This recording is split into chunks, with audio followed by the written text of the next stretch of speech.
What's up, people? We are back. A2TP podcast, episode 81. What's up? It's your boy, International Walt. It's your girl, Taj, the co-hostess with the mostest. What's going down? How y'all feeling? What's going down? I was about to say, I lost the show. But we can pivot. What's up, people? How y'all doing? We are back for another episode of A2TP podcast. This is episode 81. Like, share, subscribe. We are on all different types of platforms, such as A2ThePodcast.com, Facebook, Instagram, YouTube, Google Podcasts, Anchor, Radio Public, TikTok, Breaker, Spotify, and Twitter. So, like, share, subscribe, check us out on all those platforms. Todo. Platform. Platform, yeah. S-A-O-C. No. Don't say that. Don't say that. How are you? I am doing great. Mentally, I'm an 8. I'm an 8. I feel good. Work is, we'll talk about work. The work is a pain in the ass, which is impacting my mental. But I feel good. I am very much in need of a vacation. But overall, I feel great. Still going. No vacation planned yet. Still going. But guess what? My bags will still be packed, and I'll still be at the airport. Still going. It's a big decision about vacation, so there's a lot going on into it, but still going. Yeah, so I'm an 8, but I feel good. I feel great. I'm glad that she knows that, because 3 years ago, she'd be like, yeah. But she knows she going. I do. Work is an 8. I mean, it's a pain in the butt, but it's an 8. You know, it's nothing bad. It's just work itself is good. It's just affecting me mentally, because you know how I get when I start to feel stagnant, and it's like, you know, I don't want any stress, but it's like I feel like I don't know, I'm not using my brain power, you know. But you just don't like the people you work with. No, it's not even so much that, because I mean, I get to control how much I really work with other people. I mean, most of it is via email and stuff like that, but yeah, but work is work. I think that, you know, we always, after vacation, we kind of set the reset button, and then you feel good for a bit. I think it's allergies again. My nose is itching. Just a comment. You be on some bullshit with this goddamn, I ain't using my brain power. Well, okay, so we come from two different mentalities where, y'all know, like back in the day. But we're only 3 years apart, 4 years apart. Yeah, but still two different mentalities where, y'all know, back in the day where our grandparents, you know, would get a job at the electric company or the water department or the gas company, and they be there for 35 years, ride it out, and they got a good job. They get a good pension, and they good. They good. That's his mentality, and there's nothing wrong with that. Me, I feel like there's nothing wrong with forward progression if opportunities present itself, or if you feel like, you know, you need to progress. It's just staying in a position just because it's your job, and it's like, all right, it's your job, it's good. You don't have to move anywhere. Like, why?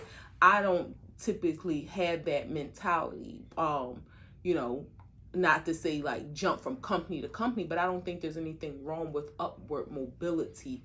You know, if you're in a job and you have the opportunity to do so. I don't think there's anything wrong with upward mobility either, but I do think there's something wrong with just changing jobs. So if you saw my upward mobility, like this position is better than this position or higher, then that's fine. But if it's a lateral move to change jobs because, I'm bored with this, yeah, I do have a problem with that, where it's like, I'm making $1,000 more, and it's a lateral move. Like, you're not in a higher position or anything. You're just bored with your job and want to do something else. So I'm gonna move in 3 years. Now, if it's something like, okay, this elevates me to this, and the end game is me being this, then okay. But that's objective. Like, what's a progressive move? Just because you got a new job and it's in a different position don't mean it's progressive.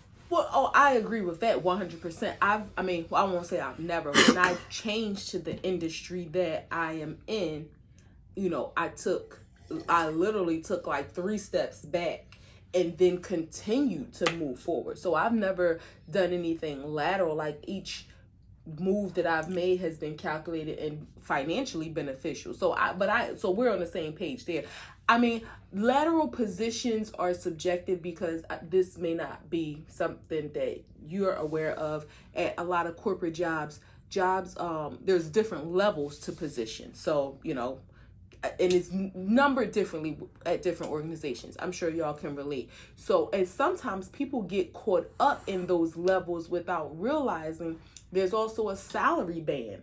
So sometimes a lateral move in terms of the level of the position, like I'm just going to say my position is a 213. If there's a position but that 213 salary band could be here. So if I am here in the salary band and I apply for another position that might be a 213, but it's here in the salary band, you know what I mean? So that might be a lateral move, but your money might not be lateral. Now, I do also agree. To move for $1,000 raise, and everything ain't about money. Agreed. When you talk about moving up and being progressive, I look at that as what am I? If you say like I'm not using my brain power, like okay, what's the challenge there? Not just money. It's over here for money. I could still not be using the power of my brain, but I'm just getting an extra $2,000 or $1,000. I agree. So we are on the same page, more so than I thought. So, but that's that. So nevertheless, but work is an 8. That's it. It's an 8, so I won't complain. Financially, I kind of froze for a second because you can't have I know, but I freeze on him sometimes when I don't want to respond. But finances is a 9. I'm gonna say a 9. I won't. Okay. I've been doing well. Well, it's only been 2 weeks. So can I get some credit? A little bit. Let's see what the end game is. All right. Result of before we give out stars and hundreds on the test. Physicality is a 7. I'm gonna say. Still same. As I felt. Yeah. So how about you? Cool. Mentally, I would say, this week I have my second course of therapy, and it's weird because me and you've had therapy together, but alone, I'm kind of nervous. Mm-hmm. It makes me a little bit nervous. It makes me, like this coffee right now is fucking with the feeling that I have about like the butterflies and stuff. And it's not really like bad, but it's like just anticipation, I think it is. It's not like the fear like you're about to fight, but it's like anticipating. Nervous excitement. Yeah, because, it can go down so many roads. It has, But I think that's a good thing. Yeah. Nervous excitement more than nervous fear. Right. So that's a good And it's thing. almost like you can never plan, not unless you hard dead set on it, like specifically, I'm going to talk about this tomorrow because it can go left. But that's one of the things I enjoy about therapy, just like the show, I don't know what direction the show is going to go into. I enjoy going into therapy if nothing like has happened, like you said, where it's like, look, this is what I need to talk about. But where that open dialogue kind of takes you down one path or another. And Hold on a second. Jesus Christ.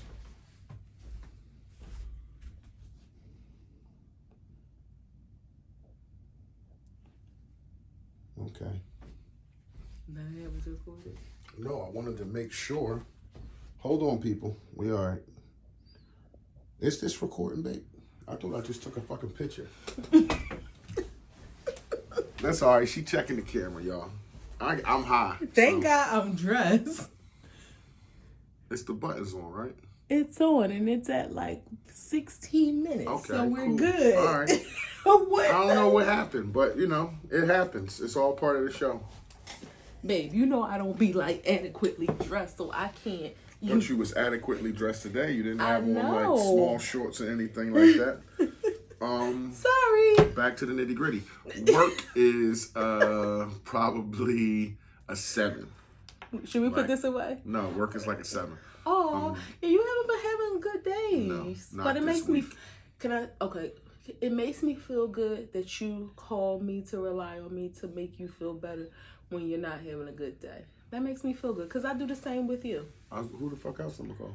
I don't know, but it makes me feel good. Yeah, who the fuck else am I gonna call? Like, yeah, not unless you know, I'm pissed off at you or something, then I feel like I can't call for some solace.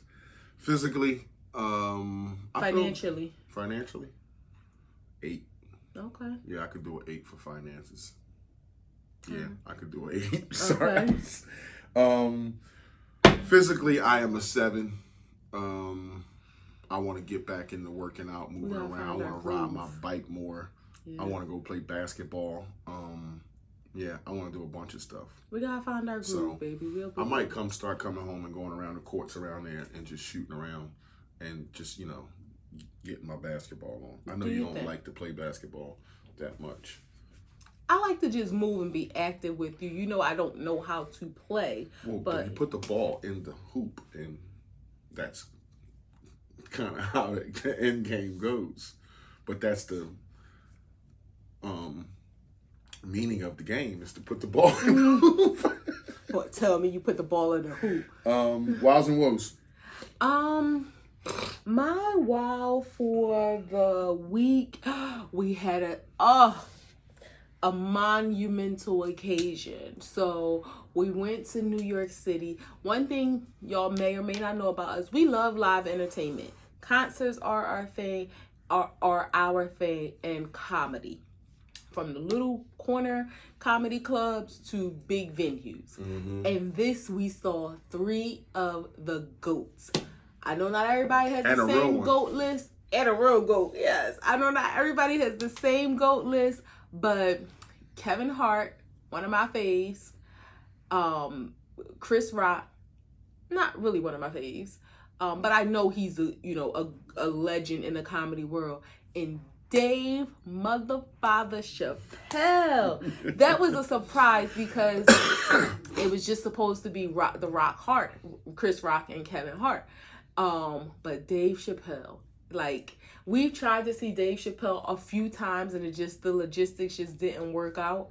We were on a family vacation one year. Another year, I think we just missed it, like didn't even know that he was nearby. So it was just great, and I'm grateful. My baby made sure that we have great tickets no matter where we go. But guess what? They lock up your phone, which I kind of appreciate, and because we have those memories. I got one video saying Madison Square Garden, and we've been a lot of places, but this is the first time we've been to the Garden. Mm-hmm. And it was a great show. I was happy. I get annoyed when people got their phones out. It ain't none of my business. That's y'all business if that's what you do. But when like people are at events and stuff, concerts, whatever, and they have their phone out recording the whole thing, and like they're watching it through their phone, you might as well just let somebody else go and record it and watch it on your phone. Like, you're there to see the live show. But nevertheless, it was awesome. It was really, really, really a good time. And we ended up having a great time the whole weekend. So that definitely was my wow for this week. Woes?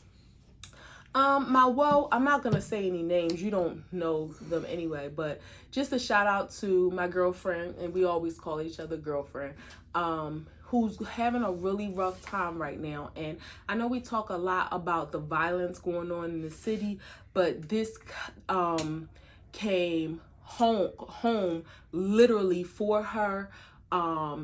She has a young son. He's like maybe 20 years old or so. And he and some friends were coming from a party. And he's a great kid, meaning like he's really a great kid. Her only child. Long story short, some foolishness. Somebody followed them, was shooting at them. One of his best friends got killed on her street.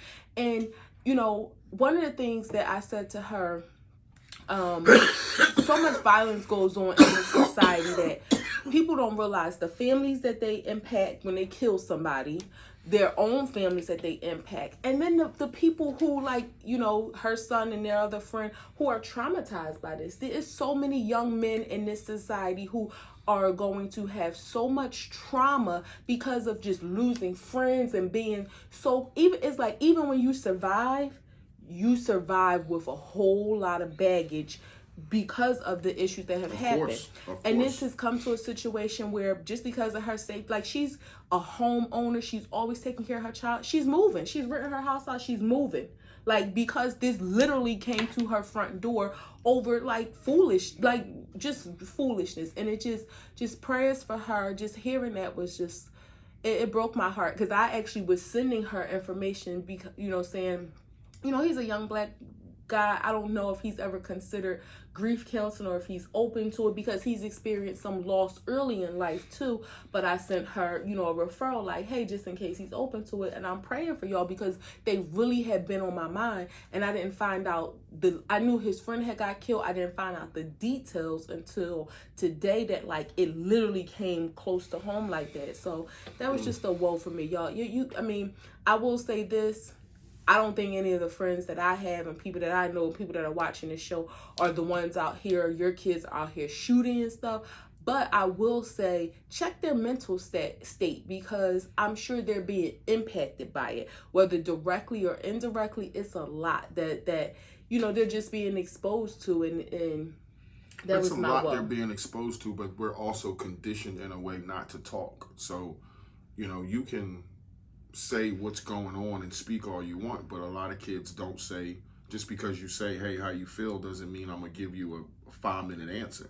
So you got to be willing to talk too, and that's a big problem in our community, is that we're conditioned not to talk about shit. I don't know who you are and who she's talking about, but you should have that response when it comes to your kid. And death like that, like, you shouldn't take no chances. So I'm not surprised, because I know how she loves her son. It's a shocking thing to move. No, that's the immediate right thing to do. Like, oh, he made it. Nah, we out. And that should be the move. So salute to whoever you are. But you think about, again, the kids that are doing this foolishness. You don't realize someone who works hard, young, single parent, homeowner, gotta uproot their life for good reasons, but for bad reasons. But I'm happy that I'm just praying for you, girlfriend. I love you. No, yeah, I mean, it's sad that people have to live in the midst of that, like where we grew up at, in the midst of that.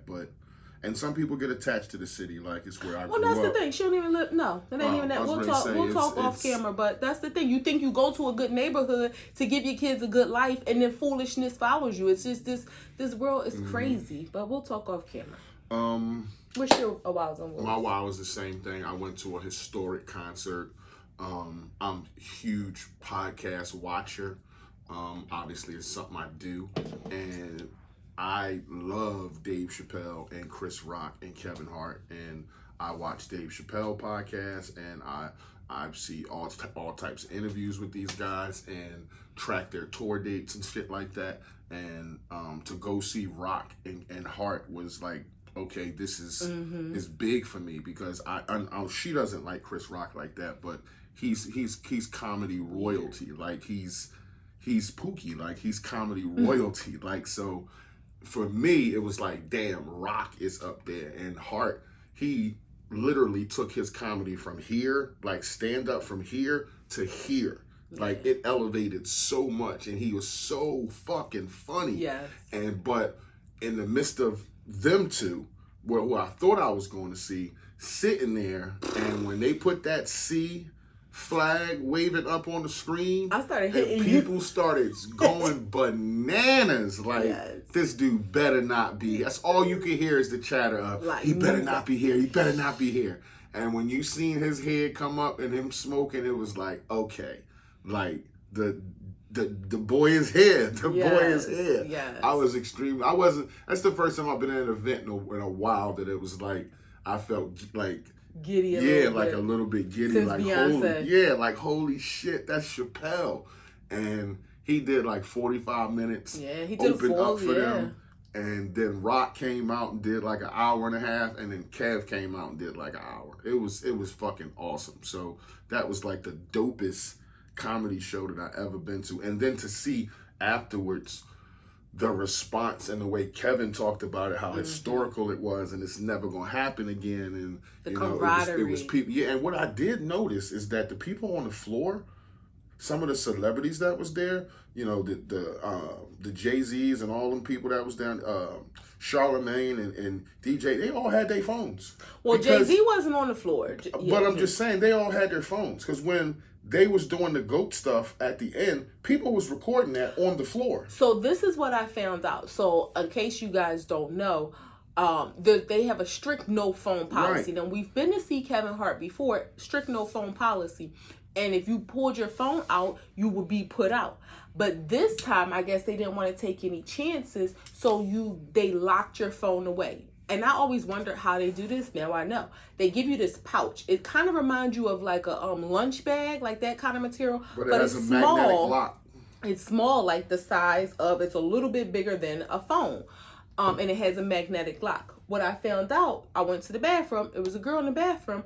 Her phone, they gave her a manila envelope, like an office brown envelope. She said they ran out, so they gave her the envelope and they glued it shut. So technically your phone is still locked away, but you just have access to it, and if you pull it out, you will still be put out. But she did say at the end she opened it and started taking pictures, because the show is over. You know, who's going to put you out? They're not doing the material anymore, so at that point it's okay to be recorded. So I think that's what happened. Yeah, because I saw some stuff online the next day and was like, this is from somebody's phone on the floor. Yeah. I saw the guy, Kev, on stage. It looks like he might have been in like the third row, just looking at his distance to the stage, and he posted a picture. So I think, like you said, but what I did notice, I have not seen any clips of the show. No. So I think people, kind of did the same thing just at the very end. But we couldn't even get to our phones if we wanted to. Those cases were locked. Right. But it was the dopest show that I've ever been to, other than the first time I saw Beyonce and Jay-Z. But to see Hart and Rock and Chappelle, that was just like golden. And I didn't have to go like to Vegas or anything like that, or, New Orleans or California. Not that I don't want to go to those places, but I didn't have to do that for the show. They came here. You want to go to New Orleans? No. But we are next year, right? For Essence Fest for a weekend, but not like to eat no food. We're going to take our food. What I will say, it's not that I know that Chris Rock is a legend. I like his comedy. It's almost like I want to watch listen to his comedy with my eyes closed. His facial expressions and his mouth, the way it moves, it weirds me out. It's something weird about it. But what's your woe? I don't have any. That's good. Yeah, I don't have any. That's good to hear. I'm not going to say feeling nervous about therapy is a woe, but it's probably the worst feeling I've had this week other than work. So, yeah, it is what it is. Okay. But I'm still proud of you that you want to continue. And, you got to do the work. And, that's all. I'm very proud of you that you are not that I thought that you wouldn't, but just want to, encourage you. Yeah. Read an article the other day, and it said, it probably just was for shock value, but it said something about cannibalism. And my question to you is... I'm sorry, because I was just thinking, where's this going? I don't want to eat a person. But go ahead. Well, that was my question. Okay. If it came down to it, would you eat another person? It automatically makes me think. It has been done in human society. It automatically makes me think of the movie when they were stuck in the mountain. Alive. And soccer team was on a plane. Plane went down in the Andes, crashed. They were out there, I want to say, months. And food got scarce that they had on the plane. People died, starved to death. Now other people are dying, and they decided to eat the bodies that died. Right. So I'll say this.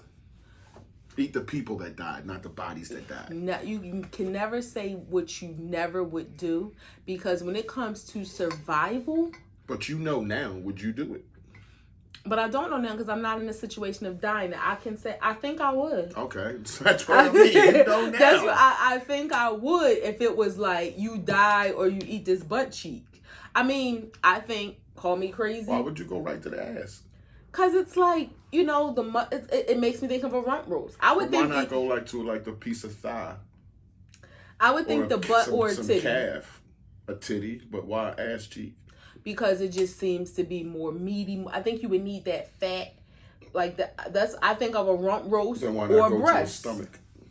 You need the Nah, fat. well, you need fat and protein, and your butt has muscle in it. It makes me think of a rump roast. Okay. When you buy like the bottom round from the market, that's what I think of. Or a titty if it's a woman. So I think those would be probably, I mean, I might be wrong. Y'all can call me crazy. Y'all might not want to be honest. I think it's natural to think what do a human taste like. Do you think we taste good? Or do you think we're nasty? I think... You know, if you left a baby or a small child in the woods, a bear would run up on it and eat it. Of course. But I mean, it wouldn't just it wouldn't kill it like it's mad at it or it's in its territory. It would eat it like it's food. It's so food. Do you think like we taste good? To bears, I don't think it matters. But I think I think a vegan person probably tastes good. Like a healthy living, because if you think about this, right, think about cows that are grass fed. I think a person like you and I, we probably don't. I mean, we don't have the worst rancid fucking taste. We probably don't have the worst. Smokes fucking weed and. Well, that's how I said you and I probably don't have the worst taste. Like we don't drink soda other than ginger ale. We don't drink alcohol. You smoke weed. We don't. But if you imagine a person that lives off of like Coors Light and cigarettes and Pepsi and fried chicken, like they probably don't taste good if that's like a consistent part of their diet. But if you think about a person, not just a vegan, because you can be a vegan and eat French fries all the time, but if you think about a person who really eats naturally and takes care of their body, I think you do want a little bit of fat on them, though. Like so. That's why I would eat a person. Most definitely if I was starving and that was the only source of food. Like I would eat an animal first, but if there was no animal and I was in a situation like stuck in like a plane crash or something, I definitely would eat a person. I wouldn't kill a person to eat them, but if they died, I'm not going to starve to death if they're there. But you wouldn't kill them if it was like you're dying, they're dying, if you're it's starving. Multiple of us, I don't think I would kill a person to eat. If it's just us two, yeah. Like if it's just you and that person? Yeah, I'm going to knock them over the head with a fucking rock. Wow. So what if we went to like some exotic location, right? At that point, self-preservation comes in. It's almost like I'm really not thinking. Okay. My primitive skills are kicking in. My body's saying I need to eat. My mind is looking at you like the cartoons when they used to see Bugs Bunny as a turkey. Like that. So what if we went to some exotic location, let's say off the, Madagascar somewhere, or, an island in the Indian Ocean, and they had this delicacy that was like world renowned, taste amazing, and it was just like, if me and you promised to eat it and never tell anybody, I would try it. I would do anything with you. I would do anything with you. So if me and you promise, I would taste it too. Me and you but promise. I would have so many questions. Where did this person come from? Did y'all cultivate and grow this person to kill them, to cook them? How did they die? No. I'm not getting all into that. That's when you talk yourself out of eating this shit. It's like, I don't care at that point. The motherfucker's dead and cooked. So, and we trying this or not. And we're going to have to give each other the promise never to speak of this again.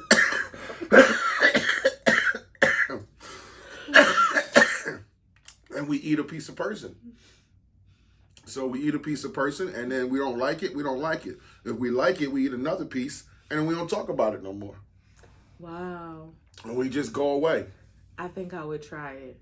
I think my curiosity would kill me. I would have to know what it tastes like. Especially if it's sitting, God forbid if it smelled good. I'm definitely eating it. But how big of a piece though? Would you just a like a thumb? Yeah, this is like a piece of meat first, like, oh, that's not bad. Or what if they like sliced it up really pretty on like a sandwich? No, I don't want a sandwich. That's too much. I don't want a person sandwich. I just want, at that point, I would get a little like taste. An hors d'oeuvre. Yeah.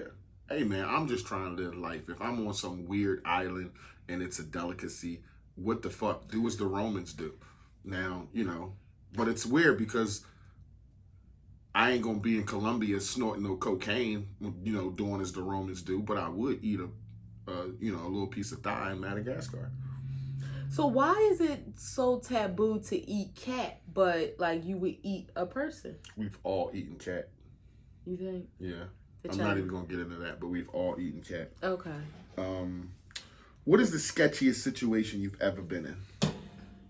Sketchiest. Oh, you know what immediately arose in my mind? So I used to live with a friend, and she had relatives, right, that lived there. Like it just turned into a weird situation because it was she and I and her child, and then she had other siblings that lived there, and then one of the siblings had a spouse that it was just a weird situation. Not even weird, it was just like some ratchet ghetto stuff. But we had a good time. But the sketchiest situation was one of her brothers started selling drugs. And you know, growing up in the hood, I know, of course, people that sell drugs, but I've just never, and we talked about this before, I never wanted to be in any situation to put myself in a predicament to go to jail. I ain't getting in a car with nobody if I think like they got drugs in there. I ain't getting in the car with nobody if I think they got guns or whatever. Like, I just don't want to put myself in that kind of situation. I'll never forget in the basement, like, you know, he's like cutting stuff up to bag it. I felt like the SpongeBob meme. Alright, I'm gonna head out now. Like, and I remember thinking in my mind, I don't know whether I seen this in a movie or something like that, like being like, I definitely wasn't helping.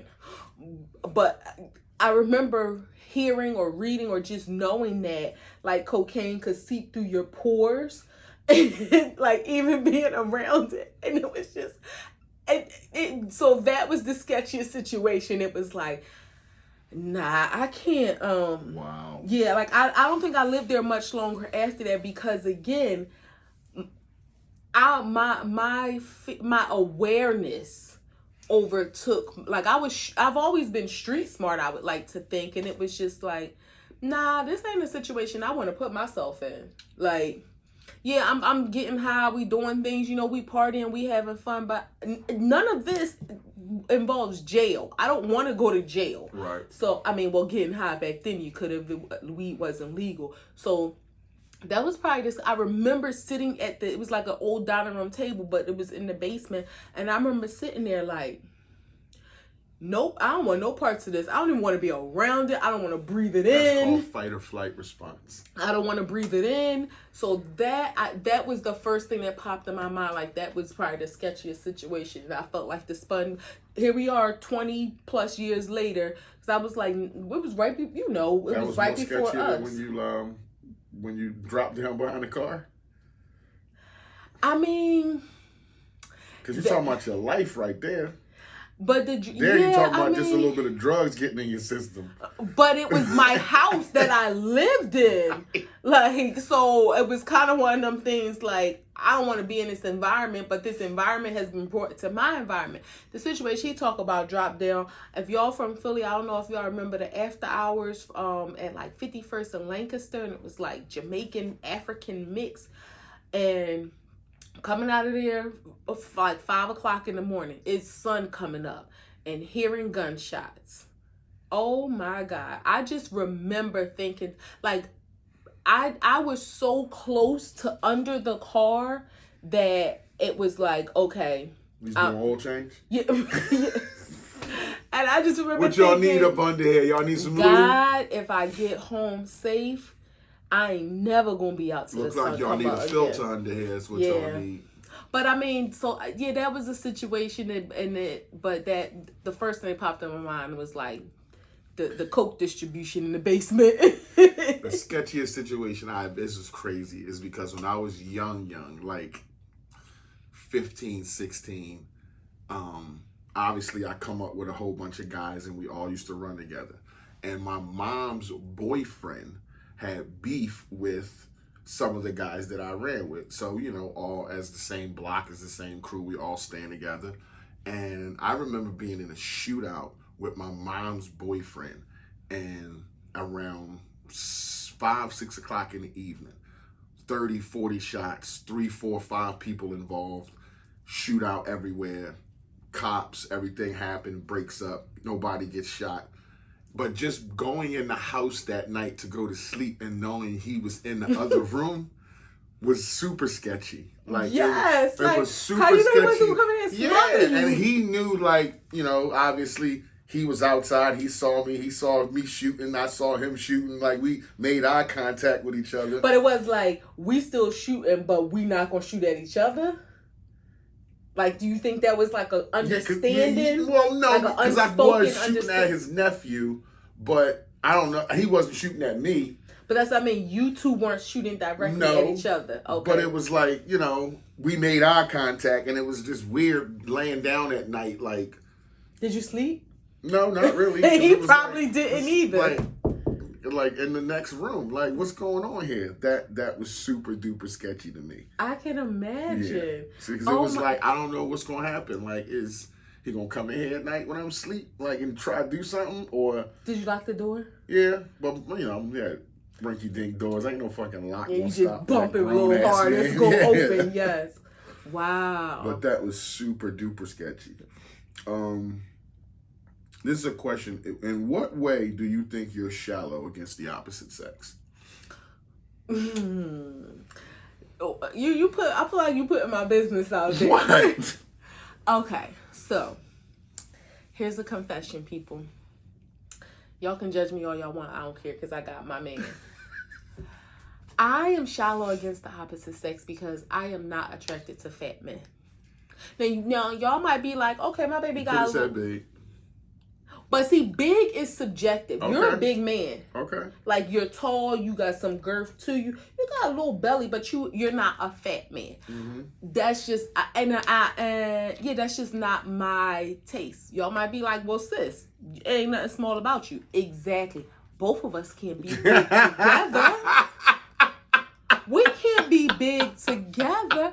I don't know how that would work or feel. Now, I will say this on the opposite end. I'm also not attracted to really thin men. Like, this is the perfect size for me. So that's where I think I can say that I am shallow. Just, you know, I ain't into the whole muscular thing. And yeah, I don't need you out. I mean, if you're a gym rat, you probably wouldn't. You know, I ain't. So, but I would like to be. That's the thing, though. I would like to live that life if our lives lend to that. But so that's where I'm pretty shallow in that sense. Like, what about you? Oh, I know what you're gonna say. I like all women, right? Mm-hmm. So, I like all women, all size women, and I like all color women. What I am shallow against is hands and feet. Oh, I didn't think it was okay. Yeah, like hands and feet is big for me. I don't like when women dial everything up and be on this, you know, cute thing, but have terrible looking feet. Oh wow. That just like, I don't know what you did with your feet, but you should you've taken yourself out of sandals. Like, I don't know what you did, but you shouldn't have did that. And now you can't wear sandals. You can wear thin sneakers. You can wear thin shoes. A thin sneaker. But you can't wear sandals no more because you didn't take care of your feet. I don't think a woman's feet and hands should look like my feet and hands. Not that I have bad looking feet, but I got big knuckles and man hands and my feet look the same. And I don't think that when my woman takes her, like, my woman has nice looking feet and I appreciate that.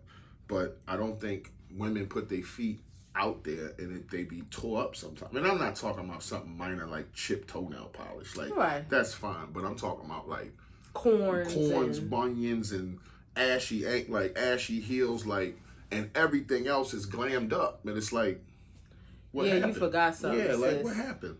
Yeah. So yeah, I would say I'm shallow against things like that. And I don't want one woman whose nails as short as mine. Like, I wouldn't like that in your hands. You know, it's funny. Like, when you touch me, you gotta have supple, soft hands. You know what I thought you were gonna say? What? Small head, bald head.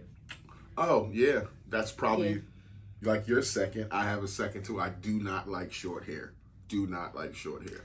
Now, again, you find somebody you like, you kind of, you know, you fall in love, But preference-wise, don't like a small head, bald head. Yeah. Yeah. I figured he would say. And it's funny because you will acknowledge women who are beautiful, who may have a short haircut, but she'll be like, she's really pretty.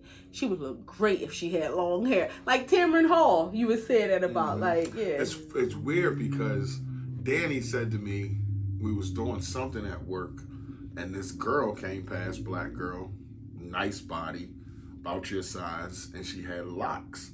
And they were dope as shit. And Danny was like, yo, she got a big ass. And I was like, yeah, she looked good. And he was like, you see her locks? And I was like, yeah. He was like, did you ever want Tasha to get locks? And I was like, Tasha would look dope as shit in locks. But in 6 months, she'll be like, I'm tired of this. And she would shave her head. And I was like, I wouldn't like her. I wouldn't like her. Like, she don't have the, this is my hairstyle forever. No, this is my thing. And I'll say this. I promise you 100% honesty. I would love to have locks. However, and I know some people do it. My sister's currently doing it, and I'm team her. I hope it works out and she really loves it. I don't want to, and I know people can lock their hair at this length. I don't want to do that. If I was to get locks, I want to start like you did. And so that's where it's like, yeah, right. Like, and to be honest, to be completely honest, I don't necessarily like that look, but I would want them to grow naturally like that. So that's where my thing is like, okay, I can't get locks because I don't want to start with long locks. My hair is too soft. It's going to take forever to lock, and it's just not going to have that same appeal to me, but I don't want to have to go through the process of short locks. So no locks for me. I love faux locks. I saw a girl with faux locks. They was like down to the back of her ankles, like this much off the floor. No, it's like what the hell? Like long, but like that far off the floor. Yeah, I'm not a fan. I see there are some braiding stylists that offers hair ankle length, knee length. That is, it's not for me. I've seen to the butt. When I saw this, she was in Walmart actually, a cashier at Walmart. It was like this far off the floor. I was like, Jesus Christ. Yeah, that's not for me. One thing that I do like that you are not shallow about are titties. No. My husband is an any titty man. Now, don't get me wrong, these are his favorite. Oh yeah. But he is a any titty man. I'm talking about your nipple could be bigger than your titty. He think that's okay. That's okay. She still is nice looking. I'm like, babe, she has a man chest. No, she's fine. She that looks nice. Like, okay. I just don't discriminate against the titty. That's all. And in case y'all haven't figured it out, we have a very open relationship in the sense of having conversations like that. Not open like anybody else is invited in. So let's be clear. Never that. I don't want anybody else. What if you were in an adult spelling bee? What word would get you eliminated? Wow, occurrence. Even sitting here, occurrence. I always forget if it's 2 R's or 1 R, but I know it's 2 OCCURENCE.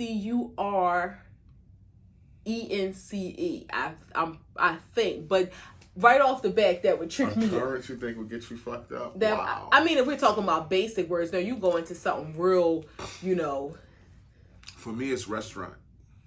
Really? Yeah. I have a tough time spelling restaurant, especially writing it out. I don't know if it's RESTUAR or see, that's what I mean. It's the way it sounds, restaurant or restaurant. Yeah, I never had it. Maybe because I'm greedy, I never had an issue with spelling restaurant. Have you learned to spell the place with the food? Never had an issue with restaurant. You're crazy. Yeah, that never heard that Never before. tripped up on restaurant. I've never heard that before. Yeah. How many countries have you visited? Thus far. And you asked this question in the I did. So what were some of the results? I have only visited 2 countries thus far. Mm-hmm. Jamaica and the United States. My plan is, this is my goal for us next year, for us to visit 5. I'm just putting that out there. And I'm just gonna say this. I don't know if anybody else feels like this. My desire to travel, it is just like literally. I look at maps and stuff when I'm on conference calls and stuff sometimes, well, a lot of times, but like I research places, the demographics, the languages, the topography. When I look at places, I look at what the weather is every month. Like my desire to travel, it like makes me sick to my stomach, because it's like, oh my God, like it just runs so deep. I'm serious. Oh my goodness. It drives me crazy. So thus far, I visited 2 countries, but next year we're going to get 5 more under our belt. We may get another one this year. So, but let's see. So, we got some good responses. And, I'm happy to know that we know some people that are out here traveling this world. So, somebody said they visited 8. But they feel like they're missing 1 or 2. Now, boo, I will tell you, I see your posts and your travels, and you have a great time. I saw you just were in Cartagena, on the top of my list to visit. We've been talking about that a lot. So props to you, your family. You and your family took an amazing trip to Dubai. Your kids, your husband, y'all pictures were awesome. So 8 is good, but if it is 9 or 10, that's even more awesome. 4, 3, and does that say 6? Yeah. 6. So y'all traveling, y'all getting out here in the world. That's pretty good. That's pretty I good. got 2 under my belt, and that's not bad for a young kid from 26th Street, and I still got, God willing, life in front of me. Yeah. And resources to go where I want to go. So this year we'll make 3. Yeah, possibly. We're gonna make 3. No, we'll definitely make 3. Yeah. Don't know what the third one may be, but we'll definitely make 3. Make 3. Yeah. And next year we'll start off the year with a bang. So yeah, we're gonna get it in. Yeah. And cross those borders. Yes. And we'll find out maybe because they got weed everywhere. What's some of your favorite destinations? Shout out to my cousin Shelly. She travels a lot. She's been to probably almost all of the islands. And I know she, tells me about some of her favorite places. So let us know what are some of your favorite destinations. Can I share a fact with you? Sure. I know I'm kind of jumping the gun a little bit about what I learned, but I was prepared. Well, can you wait till you get to that segment? Oh, okay, I can. Okay. It was related to travel. That's why I said that, but I definitely can wait. Go ahead. If you had $25, what meal would you cook up for a family of 6? Spaghetti. Damn. 25, because it's filling, and you can, so you get some pasta, you get some ground beef, you get some sauce, you get the Parmesan cheese, you get some onions and peppers, and you get garlic bread. Like, it's good. You don't even have to just do cheap spaghetti. You can make good spaghetti. It can be hearty and filling, and possibly have leftovers. Spaghetti is a win anytime your money is like kind of tight and you gotta eat. If you could speak another language, what would it be? Oh, I would make spaghetti too. Yeah. You just looked at earlier when I thought about it. I was just ready to say I was ready to say 6 potatoes for $25. No, I was just gonna say they could eat 6 potatoes for 6 people. Like, okay. I mean, and actually, I say spaghetti, but I would say any lasagna, like some kind of pasta, one pot dish. Because again, the spaghetti is filling. You get some protein, get some vegetables in there. Would it make like a bird? Nah. People need protein. People need meat. Spaghetti got meat in it, baby. Okay. So what language would I want to speak? I would definitely say Spanish. You asked this in the story too. What was your did. responses? 100% of the people, and I think it was like 10 of you guys, all said Spanish. Yeah, mine would be Spanish too. I am dying. Like, I am in the midst of learning Spanish slowly, through like apps, and my friends at work teach me stuff, but it's hard. That's all who teach you? No, you teach me stuff too, but yeah, she teach me stuff too. I'm just gonna leave it at that. It's hard to digest at this age. Yeah. Like, I have so much in my head, probably shit that I don't need, that I wish wasn't there. And then maybe I could fit Spanish in there. But it's so hard to retain, like, the days of the week. Like, shit like that is just like, that's simple stuff that you should know. And you should hit those milestones in order to keep learning and retaining it. But it's super fucking hard at 45 years old.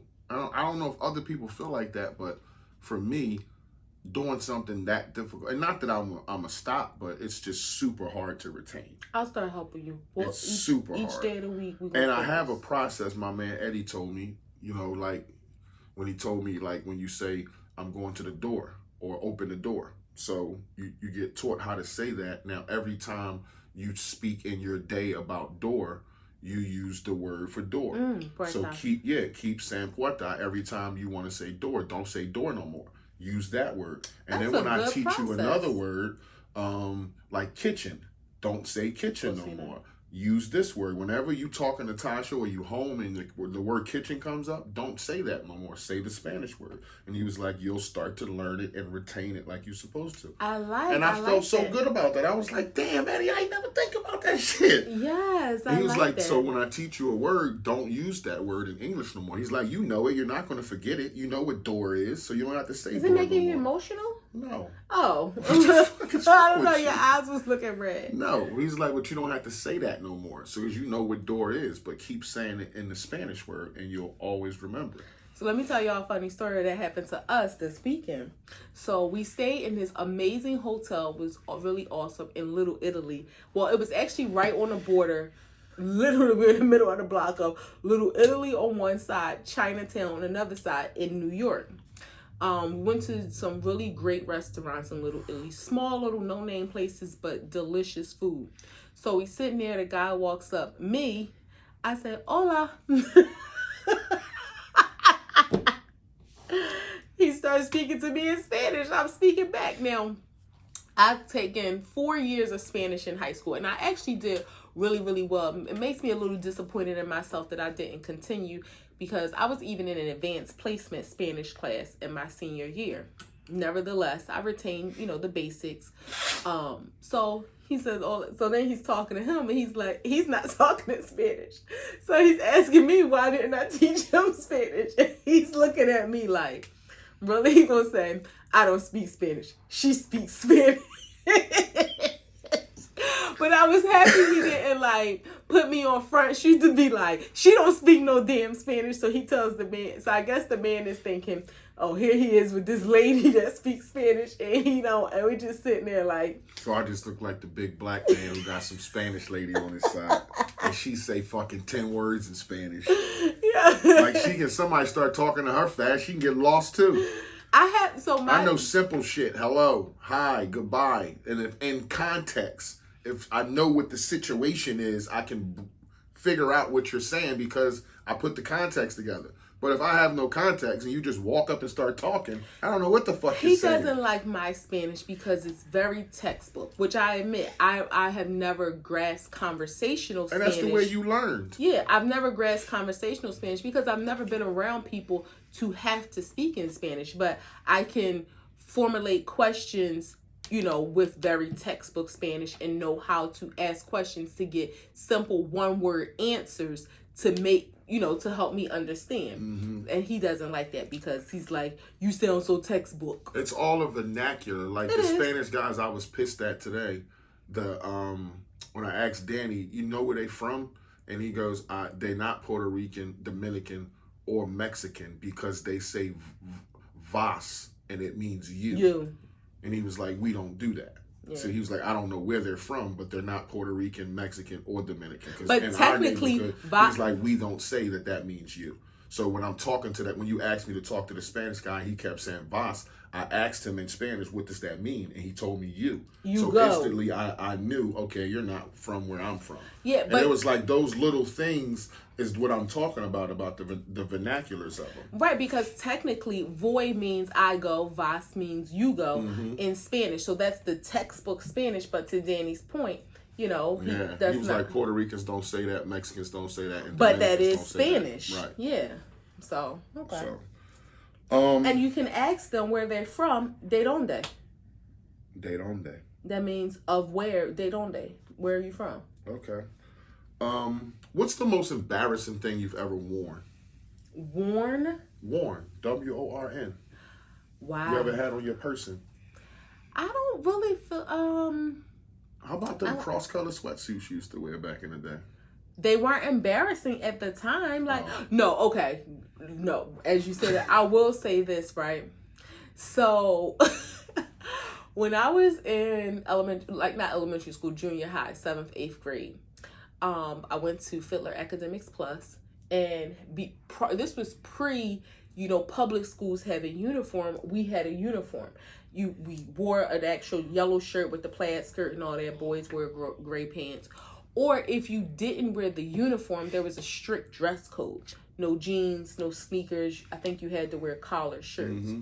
So my mom would let us wear, we could kind of do either or. You could wear a uniform or you could wear regular clothes. Every now and then, me and some girls, we would try to sneak and get away with wearing jeans by wearing colored jeans. Mm-hmm. So when you say cross colors, I'll never forget one Christmas I got like this cross colors jean set. It was purple and yellow. Purple, yellow, no, like the purple, yellow, purple. It was a drawstring hoodie jean jacket with the matching jeans. Mm-hmm.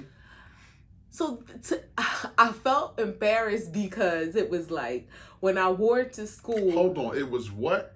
It was purple and yellow. And it had a matching hoodie? No, it was a jean set. So it was a drawstring jacket that had a hood on it. A jean jacket. Wow. And it had the matching One of them saggy hoods that laid on your back. So this is the thing. You ever wear something that's like, come on, you just wanted to wear that because it was new? Because it was like, all right, when we used to try to get away with wearing colored jeans, it would be like solid color like this where they could pass for pants. Mm-hmm. It was no way in the world that this outfit was going to pass for being anything other than jeans. So it was like one of the moments like, you knew damn well you wasn't allowed to wear this. I didn't get in trouble. Nobody said anything. But to me, I felt like you played yourself. You played yourself. So that's how I felt, embarrassed to myself. But I didn't get in trouble. Nobody said anything. When I was 2 years old, I have a vivid memory of... Go ahead. I'm sorry. Because I don't know how you remember this at 2. Of getting a bath by my mom and grandmother, God rest her soul, and coming out of the tub and walking into the middle room of my grandmother's house. And on the bed was a suit, a powdered blue suit. And it was a gray trench coat jacket with about 12 buttons on it for a 2-year-old with a belt. And I saw this outfit and immediately lost my mind and threw a fucking tantrum, kicking and screaming on the floor. No, don't put it on me. I don't want it. No, don't put it on me. And they dressed me up in this suit and these hard shoes and this coat and took all these pictures of me on the porch. And that memory is burned in my head. Like, I did not want those clothes on. So that's the most embarrassing thing I've ever worn. You know, another thing that I hate is snowsuits. He knows. She loathes a snowsuit. He knows to this day. I don't even like big coats, but a snowsuit. So I have to take that back when I say how you remember that at 2, because I remember when I was like 3 or 4, I had this snowsuit. We used to live in Abbotsford Projects. We had moved, but my grandma still lived there. It was the green pants that snapped, and it had a jacket that had green sleeves, and it was white with a rainbow. And I just remember walking like this. Like, I hate snowsuits. If y'all put them on y'all kids and they know how to walk, that is child abuse. No kid wants to feel like the Michelin Man. Like, that is ridiculous. Do not put snowsuits on your kids. They hate it. It's torture. You know, you telling people what to do with their kids. My opinion. But no, I'm standing up for the kids. They don't like it. What's your vacation style? You know, it depends. I thought about this, right? Because when we went on vacation in April, we went to the grill. I think because we had been through so much the beginning of the year, good stuff, and you know, surgery and all that. I just needed to woosah. So the beach was it. Like, I didn't care that we didn't do anything else. I just really wanted to relax. But typically, we do like a mix of, you know, some adventure. When we went to Puerto Rico for our honeymoon, it was adventure. Like, we was all... We climbed a mountain. Yeah. I mean, I can't get no more adventurous We than that. rented a car in Puerto Rico. Yeah. Rode and put like 400 miles on it. We were everywhere. I ate a cookie. We were everywhere. You ate a dope-filled cookie. We were everywhere. So I don't like to do that, and I don't always like to just relax, even though mentally I had to. So I think I'm a mix. We've always had vacations out of the, you know, all the vacations we had, whether it was driving or flying. We've always been near some ocean or water, or driven to some ocean or water. And we have yet to experience the vacation where you don't get any of that. Yeah. So I don't really know if I would like the experience. I'm willing to up for the experience, but I don't know what that would be like to be somewhere for a week and it's a lot of sightseeing and we're never laying on the beach getting some sun, and it's just, you know, it's just like we're in New Jersey but not New Jersey. Right. But we're just somewhere that we never saw before. Different people and all that. And it's like, wow, we never saw this before, but we ain't got no swim trunks. We ain't lounging. We ain't getting pampered. I mean, you still can be at a pool. Yeah, I guess. So I did ask the people what was their vacation style, and 100% said a mix of relaxation and adventure. So I think we're kind of, and y'all probably agree, it probably depends on your mood. It may not be a mix in every vacation, but some vacations may be beach, some vacations may be adventure, and some are mixed. Like, we do like activities, wave runners, that sort of thing. So on to some more serious topics. President Biden offered a deal for Brittany Griner, and Paul Whelan is a reporter that's locked up in Russia too, that they don't give back. And Biden offered a man named Victor Bout, is an arms dealer serving 25 years in a federal prison in Marion, Illinois. That federal prison, which is like the worst one. That was his offer to give back Brittany Griner. It's the Victor Bout. Okay. And was gun trafficker. Do you think Putin will be like, okay, I'll give you back Brittany Griner for Victor Bout? I mean, it depends. He was a gun trafficker for who? Is he going to Russia? He was worked for their military for a while. He was what do you call those people who? A translator. I was about to say who translate the language. A translator. Interpreters. Yeah, interpreters. And he did that in the Russian military. Then, because of his contacts, he started to run guns.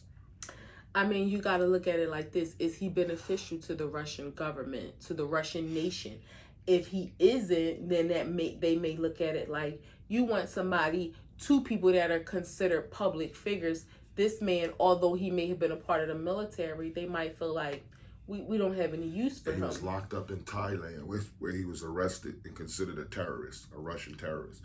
Yeah, I mean, I think it would depend on what they consider his value to be, which is unfortunate. Like, I wonder if there are any people, because you know how they have those, like, black site prisons where they really got the people locked up that have done some crazy, like something for treason or something like that. Then, you know, but I mean, I hope that they accept it. Just playing this game with people's lives is just so unfair. I don't think that they'll accept it. And I think, not that I want it to be because I wish it was different, but I think she can do 10 years in jail. And I don't think that Putin gives a shit about no Victor Bout. And he don't care whether he get him back or not. And probably don't even know who the fuck that dude is. Right, that's what I mean. Up for so long. So I don't think, and plus I also know she pled guilty already, and that's tough to overcome when you sign Russian paperwork and plead guilty in that country. It's like they want you to pay for your sentence when you do that. So I don't know if this is going to be a positive outcome for her. I hope that it is. I pray that it is, that she gets back home to her wife. But you know, when you, I think she was scared, and they told her that they would give her better treatment and all this kind of shit if she pled guilty and signed some paperwork. And you're abroad. That's like, you know, you're scared and everything, but it's like the one thing your lawyer and family should tell you not to do is don't sign shit they give you. Yeah. Would you agree? I would think so. I mean, like, you wouldn't believe another country if they said you want to go home, sign this. No, but like, you don't think they had an English translation? I'm not signing anything that I don't understand. Hell no. But I would think. But what if they're telling? What if it's in Russian and the English translator is just telling you, just because she knows English, she's Russian, but she's telling you it's something. No, I mean not a written English translation. Oh, I don't think so. I don't think so. Yeah. I don't. So question, and I don't know if you. And they were talking about sending her to Siberia, like.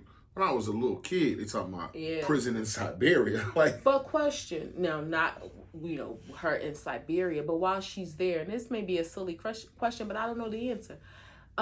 Is her family able to visit her? No, her wife hasn't been able to visit her. No, I mean, but let's say she gets sentenced and she has this 10 years. Can she get visits? I don't know what that looks like. And it's a war going on now. So nobody can even go there. Yeah. So I don't think it's people going to Russia now. They're in war with the Ukraine. But the war is in the Ukraine and not in Russia. But I get it. I get what you're saying. That's tough. You know, prayers for her family. Like, so I don't know, how would that work when America was at war with Iraq? Could people come to America, or was it like no until the war? No, people could travel to America. American borders weren't shut. That didn't mean just because America was at war you couldn't visit the country. No. So I don't know why you would go to Russia though. Still. Well, because your wife is in prison. Yeah, I mean, might be sitting next to her. You take your ass over there. They might put something in your bag. Yeah, that's crazy. Another comedian that I like, Lil Duval, got fucked up on his dirt bike. Riding on a quad, got hit by a car in the Bahamas where he lives. Well, he had to be flown to Nassau to get surgery. Come to find out, he didn't break his leg. He broke his hip. But that's even worse. Yeah. And got scratches and road rash all over him. But that's fucked up. Lil Duval got it's one of them things. I watched Duval. He's so positive and just lighthearted and cynical about things that are really just the truth about life. And he said he take it as a sign. God, for whatever reason, wanted to sit him down or do whatever. I know he lives in the Bahamas, obviously not on the big island, because like he said, he had to be flown to Nassau, but pray for a speedy recovery. Mm-hmm. Living in paradise and being able to recover. I don't know what the medical treatment is like there, but I pray for a speedy recovery for him. How do you feel about going to hospitals outside the country? It's one of them things where it's a shame to. It depends on the country, because when you think about some places like Germany. Not to cut you off, he did another video with him on a helicopter on a plane with the woman paramedic and the male paramedic who were Jamaican. One was from Haiti and one was from Jamaica, and they were telling him, "You're going to be fine. You're going to the best hospital." So in the Bahamas, whatever that means. Yeah, like. And they were just like super excited, like, you're going to the best hospital. You'll be up and dancing in no time. Yeah, the best hospital is subjective. Maybe that's the best. Right. I mean, can we say that's the best hospital compared to Sloan Kettering? No, I wasn't saying it like that. It was just like, I guess that was to comfort him to know, like, you're not going to wake up and your fucking leg is gone.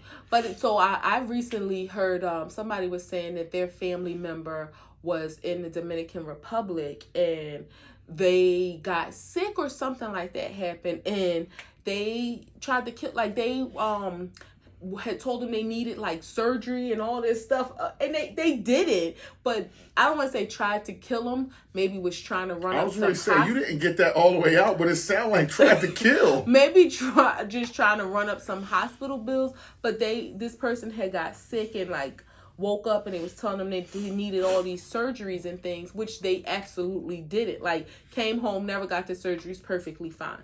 So I say that to say it depends on the country. If I'm in Germany, I know that Germany has some of the top medical care.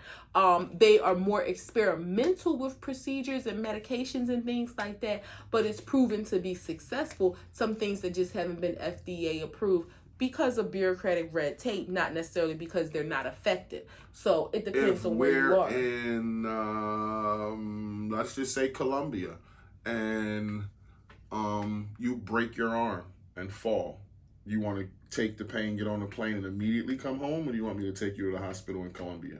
If I break my arm, I'm trusting that they're going to be able to set a bone and put a cast on it. If my appendix bursts... No, if you broke your arm and they're telling you we did x-rays and your bone has shifted and we need to do surgery to set your arm again, like, that's where I'm uncomfortable at, because it's like you're not putting her me to sleep here, and she wakes up and y'all did something wrong with her arm. You can set her arm while she's woke. I don't give a fuck how much she screamed. Y'all can set her arm while she woke. I'm going to hold her hand. But don't come back in here talking about we got to put her out. Yeah. And she going in the back, putting on a gown and all this shit. I'm not being put to sleep for, no. And you know, again, it's sad to say it's a third world country. I don't know if Colombia's a third world country, but no, don't put me to sleep. So we're in agreement there. So that's how I was saying. If I broke my arm, set it, put a cast on it, let me go home. If like my appendix burst or something... God, please help me make it back to the airport to get back to the U.S. What have you learned? She is excited about this. I am prepared for y'all because, I say this because, like I told y'all, I have this like yearning about travel in my gut. So I was doing some reading, and did you know that most Americans have been out of the country at least once, right? But okay, the percent of Americans who've ever traveled outside the U.S., 11% have traveled to 10 or more countries, 14% 5 to 9 countries, 15% 3 to 4 countries, 12% 2 countries, 19% 1, 27% have never been outside of the U.S., which is the majority. When you say that, I would like to know how many Americans have military background, because I know that has something to play in that. Right. So, I mean, and that's possible. If you were in the military, you were stationed in different places in different countries, which put some people abroad compared to just saying, like, you know, everybody just went there. Right. But let's also not forget that not everyone who's in the military does go abroad, but you're right. You're right. And I don't know if this was done by the Pew Research Center, so I'm not sure if they excluded, if this is based on travel for leisure, or if they excluded, you know, that category of people who've done military. So also, did you know, compared to other countries, in the UK, 5% of adults have visited 10 or more countries. UK is the highest percentage of people that have visited other countries. All right. I got another interesting fact for you. Give me 1 second. I got to. You're only supposed to have one. I know, but I was excited when I was going. Okay, I'll give you 2. All right, just 2. All right. No, I'll save my till next week. Yeah, but then I'll be lying though and saying that I learned something. No, you did learn it. You just didn't share it yet. But so you want me to lie? No, that's the one thing you learned. That who has the highest travel? Germany? I mean, Europe? The UK. The UK? Yeah, they have the Their adults go places. That's what that's layman's terms, y'all. Their adults go. Okay, wait. Can I tell you one other fun fact? This makes 2, but go ahead. Okay. Hard-headed as shit. Well, no, this is a fun fact, right? Okay. You know the interstates, right? Yes. I-10, all that. Yeah, I know the interstates. I-95. Right. So did you know they're in numerical order? The even numbers are in numerical order from south to north. The odd numbers are in numerical order from west to east. I did not know that. So when you look at the map, I-10 starts down there by like Louisiana. Then you got 20, 30, 40, 50, 60, 70, 80, The 90. people can't see that, but I got you. Yeah. Well, y'all can understand what I'm saying. And then for the odd numbers, you got I-5, 15, 25, all the way over to 95. I learned something, y'all. When you said north and south, I knew exactly what you meant. And east and west, I knew exactly what you meant.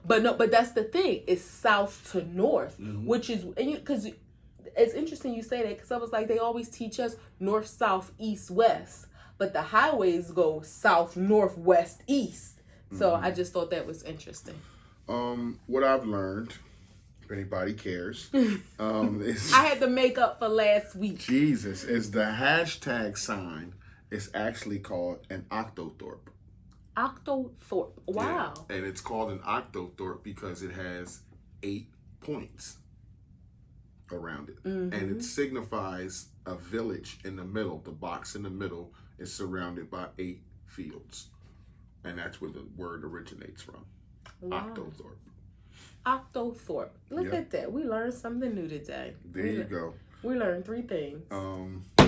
3 grams. They're saying they got higher potency of weed, making more weed addicts. I call bullshit. Leave the weed alone. Leave our fucking plant alone. As soon as the government get their hands on some shit, they want to regulate some shit, mess with some shit. Always got their hands in the pot of some shit.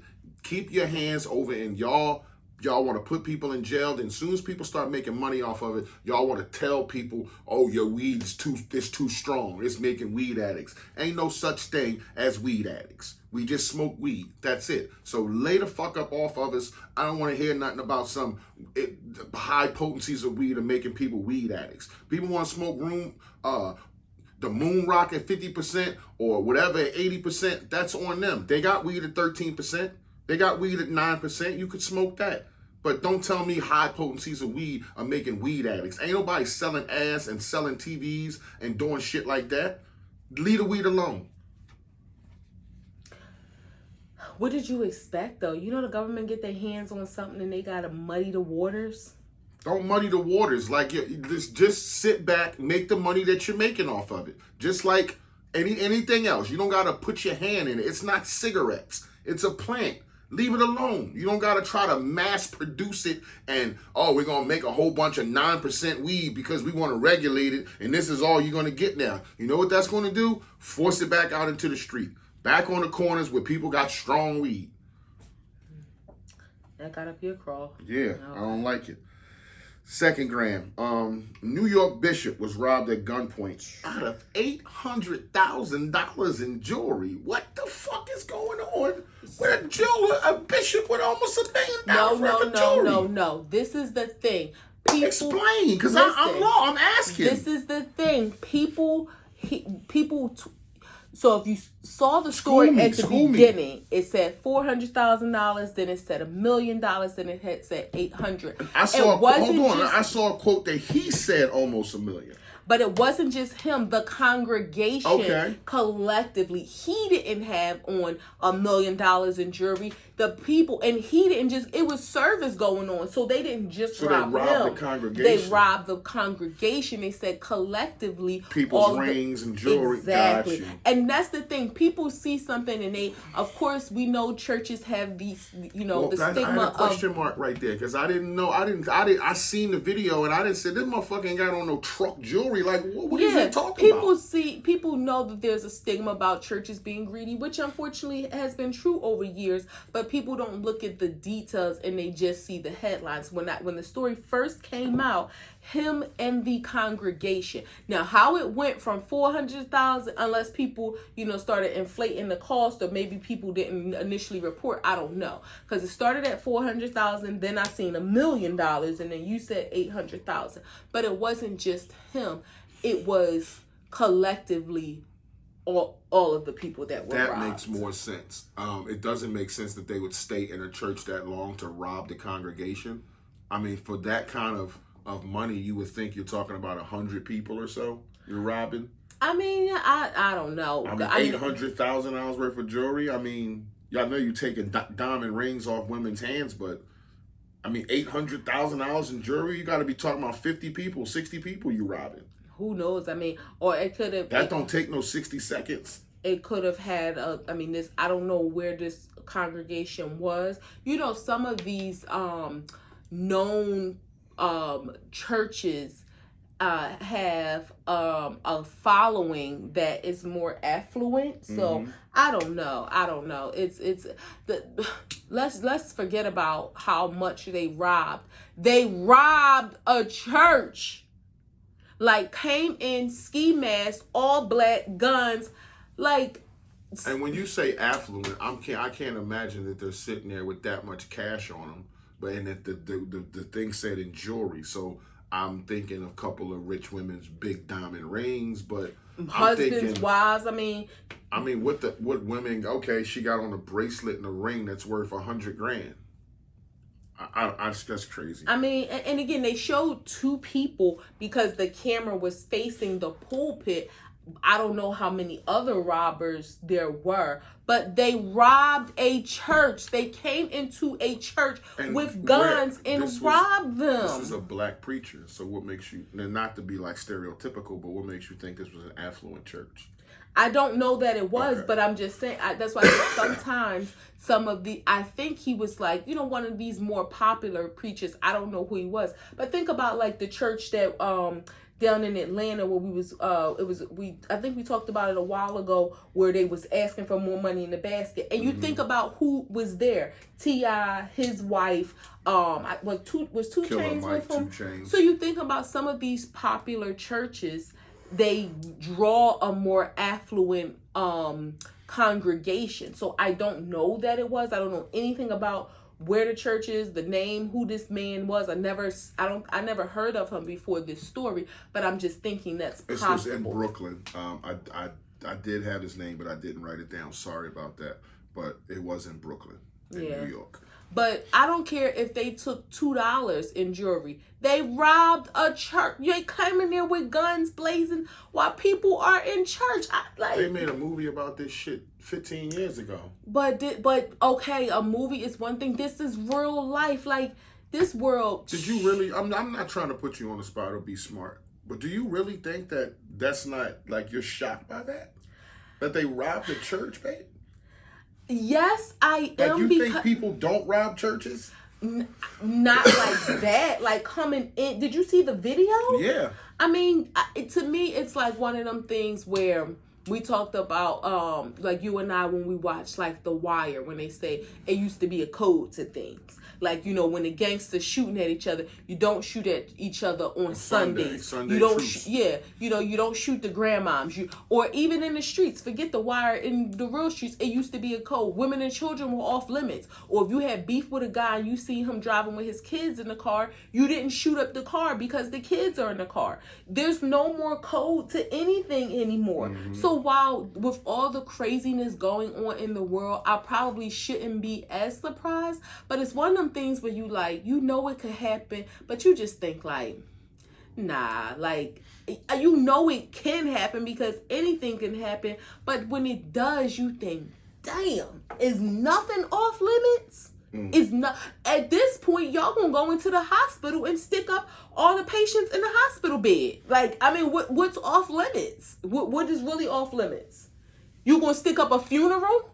You gonna go and bust in a funeral home if you know somebody got killed and you like, all right, I know he was a player in the street. I know all his homies gonna be there. They got a couple dollars. When his funeral comes, let's go in there and stick up the funeral. This is to me that your reaction to this. They have shot up funerals. No, I didn't say shot up. I'm talking about robbing. I know they shot up. They have killed other people at funerals. That I'm not talking about. I'm talking about robbing. That's way less than killing other people while they're mourning their loved one, babe. I mean, I get it. Talk about a truce and code. You killed people while somebody else was being arrested to put down. You're right. That does break the code. But just imagine you sitting there and these people not even coming in because they got beef and they trying to kill you. They like, oh, we gonna use this as an opportunity to come up. But I think everybody put your hands up, empty your pockets. Say, you know what, the niggas we had beef with robbed me at my mom's funeral. but they didn't shoot the motherfucker up and kill me and my brothers and Or sisters. it could and not be everybody. people that you had beef with. It could just be somebody that was stalking. Yeah, but I'm just saying, shooting up a funeral, I think is like, those bad. are the people that God gonna be like, what the fuck, bro? Like, what we doing here?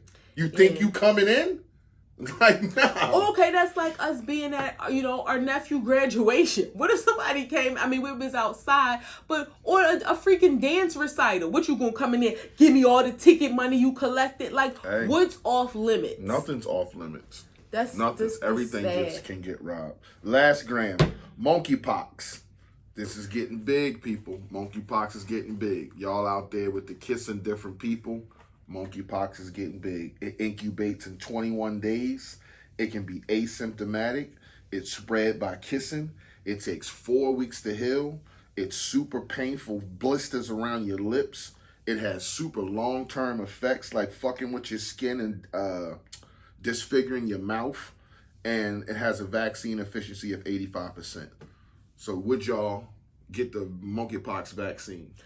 No, no. What the hell? So how are kids getting? I guess from their parents? Mm-hmm. Wow. Kissing. That's how it's spread right now, by kissing. This is horrible. That's horrible. So people, would y'all get the monkeypox? It has an 85% efficiency, which no. I wouldn't, from them symptoms, I wouldn't want monkeypox. Now, I'm not saying I'll be the first one in line for monkeypox vaccine, but I don't want that. No, but I ain't out here kissing nobody. Yeah, and that's what they said. It's not airborne, is it? No, it sounds safe because I ain't out here kissing nobody, but that sounds like shingles on the mouth. Yeah. Like, I don't want that. Yeah, I'm not, no. But monkeypox is real. I saw a video on TikTok of a guy talking, and he had these horrific looking blisters on his lips, like extra puzzle lips, like, and it was like, he didn't sound like he was a gay man, but it was like, who the fuck was you kissing? I tell you who they probably wasn't kissing, their third cousin. Whatever. Let's do a wrap. Act 2 the podcast, episode 81, wrapping up. 81. We appreciate y'all watching. Like, subscribe, share. Act2thepodcast.com. Facebook, Instagram, YouTube, Google Podcasts, Anchor, Radio Public, TikTok, Breaker, Spotify, Twitter, Act2thepodcast.com. I said that. Act 2 the podcast, episode 81. If you fuck with us, you fuck with us. If you don't, then goddamn it, you should. Peace.